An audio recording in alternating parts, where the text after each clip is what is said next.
They were a people the mighty Roman Empire feared, a people the ancient world could not fully understand.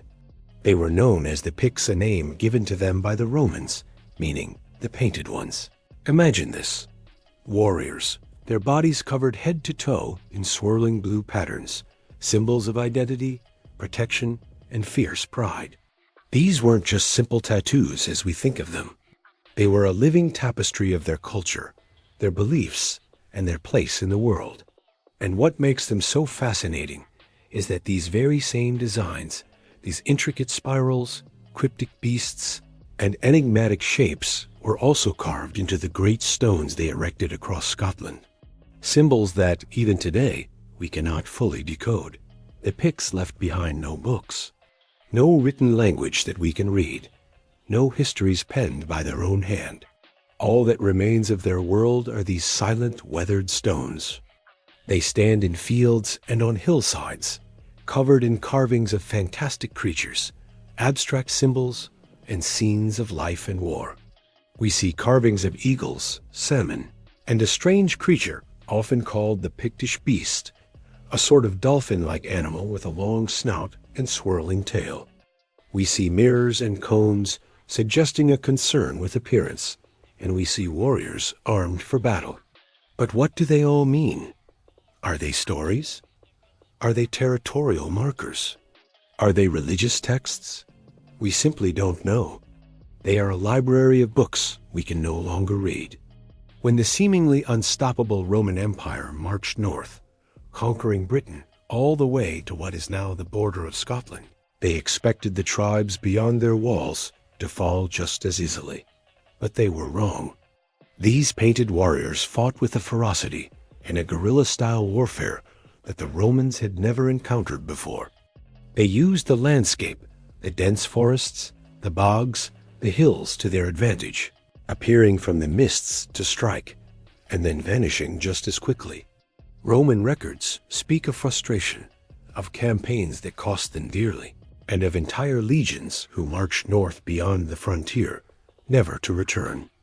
The fear of the Picts was so real that the Romans built not one, but two massive walls, Hadrian's Wall and the Antonine Wall, to keep these northern tribes out. So, who were the Picts? Where did they come from? This is one of history's greatest puzzles. There are so many theories. Some historians believe they were the direct descendants of the mysterious Iron Age and even Bronze Age tribes who had lived in Scotland for thousands of years, the people who built the ancient stone circles and burial cairns. Others suggest they may have been newcomers who arrived from the continent or from Scandinavia, bringing their own unique culture with them. The most likely answer is that they weren't a single unified people, but a confederation of many different tribes and clans united against a common enemy like the Romans, and perhaps bonded by a shared system of symbols and beliefs. Their power structure was likely matrilineal, meaning they traced their lineage through their mothers, which was a very different system from the Romans and other European cultures. For centuries, the Picts dominated the north. They built powerful kingdoms.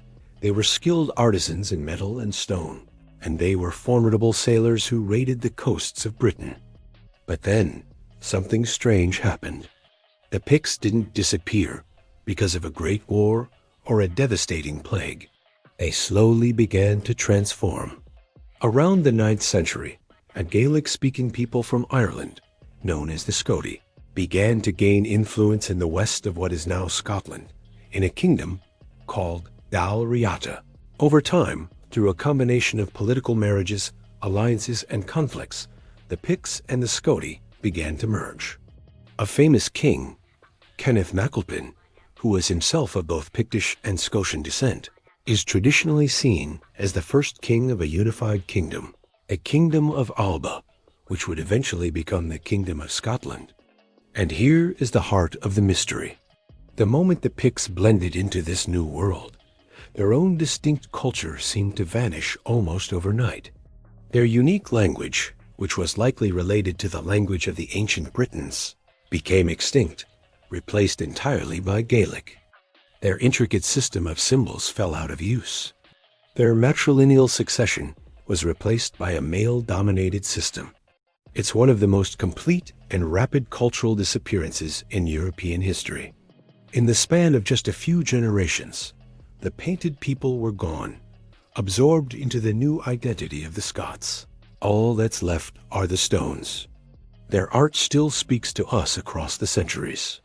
Their symbols still whisper of a lost world, of a fierce and creative people who held back the Roman Empire and laid the very foundations of the nation of Scotland. When you look across the Scottish Highlands today, at the misty glens and the ancient standing stones, it's not hard to imagine the land still remembers the painted people, the mysterious and unforgettable Picts. Thanks for watching. If you're fascinated by the hidden corners of history, don't forget to like this video and subscribe for more journeys into the past. See you next time.